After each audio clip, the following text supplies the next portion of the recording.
Hey guys, we're Oxabox90 here with some more M14 Duel of Planeswalkers spoilers, and guess what? 30 new spoilers. That's right, 30, 3-0. And about, actually, I'm not sure it's exactly 30, it might be a little more.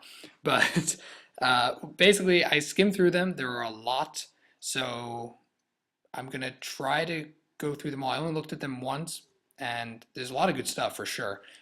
If I miss any crazy combos or anything, or I miss any crazy synergies, feel free to let me know. We can clearly talk about it more than just the video. But here's my initial gandering at the M14 Dual Planeswalker stuff. Johnny's Chosen, 2 and 2 white for a 3/3. Whenever an enchantment enters the battlefield, put a 2/2 white creature onto the battlefield.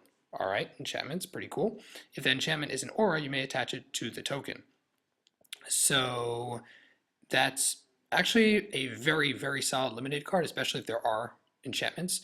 Rancor, I'm thinking constructed-wise, it's a little weak. I mean, you might be able to do stuff with Rancor, and I'm trying to think if there are any other crazy auras that are going on. I don't know. You could definitely play around with it. It's a very solid card. Going to be very solid, limited for sure. Bone Scythe Sliver, here's our first insane, or rather, we actually had Megantic Sliver, but this is ridiculous. 4 for 2/2, Sliver creatures all have double strike. Moving on, we have, actually, hold on. He's our, whoa, I didn't even notice that. He's our Predator with Dreadlocks. All right, I approve. Predator with Dreadlocks. That's pretty hilarious. Our Dread Pred. He's our Dread Pred Sliver. Charging Griffin. 3 and 1 for a 2/2 flying. Whenever it attacks, it gets 1/1. Ugh. All right, there are plenty of 4 for 2/3, 4 for 3/3 flyings. It's not very good. Maybe limited. No, probably not. Devout Invocation. We have a mythic. 6 and a white for a sorcery. Tap any number of untapped creatures you control. Put a 4/4 white angel with flying into play for each creature tapped. Wow. All right. Token decks. Go crazy. It's a fantastic EDH card in all token generating decks because in EDH you generate lots of tokens and then you generate lots of angels. It's probably a game ender in limited, especially if the limited environment is not crazy fast because you're dealing with some tribal stuff. So actually thinking about it now, tribal is pretty good for speed, so maybe it's not as good. But it's definitely going to be a limited card for sure. Even if you tap 3 guys, putting 3 4/4s for 7, fantastic. In EDH, it's going to be a huge bomb in the right decks.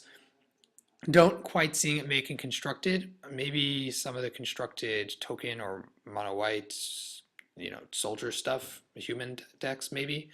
That's about it. I don't see it making construct otherwise.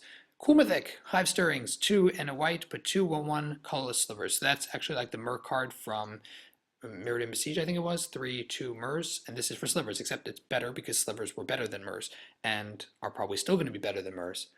Mers, I never remember those. Very solid card, definitely a pick in limited, and probably going to be C play if sliver deck is a thing. Master of Diversion. I love this guy. Choose your battles carefully. For example, avoid the big guy. 3 for 2/2. Whenever he attacks, tap target creature defending player controls. It's a classic card, limited, solid, probably not constructed, although maybe in human decks it could. Nah, probably not.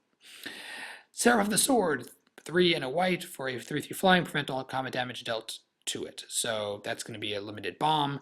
I don't really see it making much play elsewhere because Restoration Angel is a thing for the same cost. Maybe one rotation, but probably not. Glimpse the Future, very weird art. We have a person, mermaid, something, I don't know. 2 and a blue. Look at the top 3 cards of the library, put 1 in your hand, the rest in your graveyard. So it's kind of a ponder replacement, except it costs 3. So if graveyard play is a thing, it could be a thing. That's about it. Jace's Mindseeker, 4 and 2 blue for a 4/4 flying. Whenever it's battlefield, target opponent puts the top 5 cards of the library into the graveyard. You may cast instant sorcery from among them. So obviously this is limited and EDH and not much else. It's a bit too expensive for anything else, I'm pretty sure. Grim Return onto black, 2 and a black. Choose target creature card in a graveyard that was put there from the battlefield this turn, and you get that card into play. Wow, that's pretty solid. Somebody wraths you, playing mono black control. I think this card is definitely viable. You steal their best thing, or you steal your best thing. It's very good. Instant speed, return. I like it a lot. Liliana's Reaver, 2 and 2 black for a 4/3 death touch. Whenever it deals combat damage to a player, that player discards a card and puts a 2/2 black zombie. Limited bomb for sure. They're not going to really want to block a 4/3 death touch, and even if they do, it's a death touch. It's in zombie decks, zombie tribal, very, very solid. EDH for sure, gonna probably see some play. And limited, yeah, it's pretty good. If zombies are a thing, it's gonna be a thing, which zombies won't be, but you know. Then this one's cut off. It's Rise of the Dark Realms, I think. It's 7 and 2 black, and it's the first Liliana Planeswalker's final ultimate ability, which was a -8 to do the same thing. Put all creature cards from all graveyards onto the battlefield in your control. It's definitely a game ender, especially in mono black control. It's pretty solid. EDH for sure. Could definitely see play multiplayer EDH, no question. Don't quite know if it's good enough for constructed. Probably a game ender. Yeah, it's definitely a game ender unlimited. Like if you end up getting this card out, then you're going to probably win by the time you get there. But it's definitely EDH multiplayer. Fantastic card. Marauding Mulehorn, 4 for a 5/3. It attacks each combat if able, unless you control another creature named Advocate of the Beast, which means there's a little beast synergy going on, which is kind of cool that they're having some tribal stuff like that. I like it. Otherwise, it's not that good. Molten Birth, 1 and 2 red, put 2 1/1 red elementals, so it's kind of like the other sliver card we saw, except elemental's not as good. But if you flip a coin and you win it, you return it to your hand, so you can do it multiple times maybe. Definitely limited solid, and probably not going to see constructed play, except in elemental decks somewhere. Ogre Battle Driver, 4 for a 3/3. Whenever another creature enters the battlefield, it gets 2/0 and haste. Fantastic, fantastic card. It's Web of War on a creature, except the creature is cheaper. But Web of War did the same thing. It was an enchantment, sees a lot of play in EDH. Very good, especially in Voltron, because it gives a guaranteed haste every time your commander hits play. Excuse me. And pretty solid, very solid card. Thorncaster Sliver. He's 5 for a 2/2. Sliver creatures have, whenever this creature attacks, it deals 1 damage. So it's kind of a Hell Rider to everything. Yeah, it's very solid Sliver card. Young Pyromancer, 2 for a 2/1. Whenever you cast an instant or sorcery spell, put a 1/1 elemental. So obviously it could be a thing. It's very solid.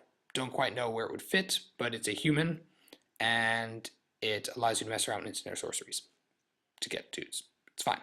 Into the Wilds, 3 and a green. Pick her up, keep a look at the top card library. If it's a land, put it into battlefield. Not very good. Might work in certain land-based decks. I know there was in Legacy something, but I think it's a bit heavily costed. I don't know where this card is good. Let me know if you know. Predatory Sliver, 2 for 1/1. Sliver creatures get 1/1. Makes them a 2/2, but of course makes everything else better.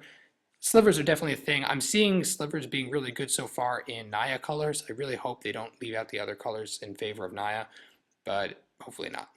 Primeval Bounty, 5 and a green. Whenever you cast a creature, put a 3/3 into battlefield. Whenever you cast a non-creature spell, put 3 1/1 counters. Whenever you play a land, you gain 3 life. It's going to be something in limited, I think, even at its cost, and it's going to be a funky card to play with. Definitely going to be a casual card. I don't quite know if it's good enough to build a deck around and construct it, but if you have any ideas, let me know. Rumbling Baloth, 4 for 4/4, classic. Definitely pick in limited. Savage Summoning, 1 for an instant, it can't be countered. The next creature card you cast can be cast as though it had flash. It can't be countered. Creature enters the battlefield with a 1/1 counter on it. I think this is fantastic. It's definitely a viable card in 1v1 EDH where you're running Voltron in the colors, and it's really nice that it pretty much guarantees a creature will resolve and the creature will be stronger for it, just by adding 1 more to the mana cost. Of course, you're down card advantage, so in EDH that's never good, but I think it's powerful enough you could see play there. Then we have Spore Mound, 5 for 3/3. Whenever a land enters the battlefield, put a 1/1 green Saproling. So it's a Saproling generator. Fungus is used to do that. I can't see Fungus being a real tribal anything in M14, but anyone who has Fungus before, here's a Fungus card that's fine. Woodborne Mammoth, 5 for 4/4. As long as you control 8 or more lands, it's a 8/8 trample. So of course this is limited fantastic, especially at uncommon, because if you end up getting up to 8, then it's great. Otherwise it's 5 for a 4/4, which is not terrible either. And yeah, very solid. Not constructed probably. Artifacts, Guardian of the Ages, 7 for a 7/7 defender. Whenever a creature attacks you or a planeswalker, if it has defender, it loses defender permanently, notice, and gains trample. So it's 7 for a 7/7 defender. If someone attacks you, it becomes a 7/7 trample. Seems fine to me. Ring of Three Wishes. Not 1, not 2, but 3. 5, enters the battlefield with 3 wish counters on it. No duh. 5, colorless, tap it, remove a wish counter, Demonic Tutor, which means you search your deck for a card, put it in your hand, you don't have to reveal it, shuffle your library. It's definitely an EDH card. It's going to be a thing, especially if you can add counters to it and or find a way to mess around with the cost. It's definitely great. Having a tutor that viable on a stick will see some play in EDH. It's a bit expensive for anything else. Don't really see where it would see play, but definitely EDH could see some play. Sliver Construct, 3 for a 2/2, doesn't really do anything, but of course it works with other slivers, so yeah, it's a common. Staff of Death Magus is the black Magus staff, and yeah, it does the same thing just for swamp. And then something of poison, I guess Vial of Poison. 1, sack it, or 1 to play, 1 to sack it, target creature gains Death Touch. Again, it could act as a form of removal in Limited, but it's not going to see play pretty much anywhere else. And that is our 30, oh my gosh, spoilers. So I know I went pretty quickly. Those are my first, or rather second, general thoughts. If you guys have any ideas about these cards, definitely let me know down below in the comment section. I will definitely be able to respond and further talk about them as I think them over. But I think it's awesome. 30-ish more spoilers. Definitely post down below in the comment section, and stay tuned for more spoiler videos. Roxbox90 signing out. I'll see you guys next time.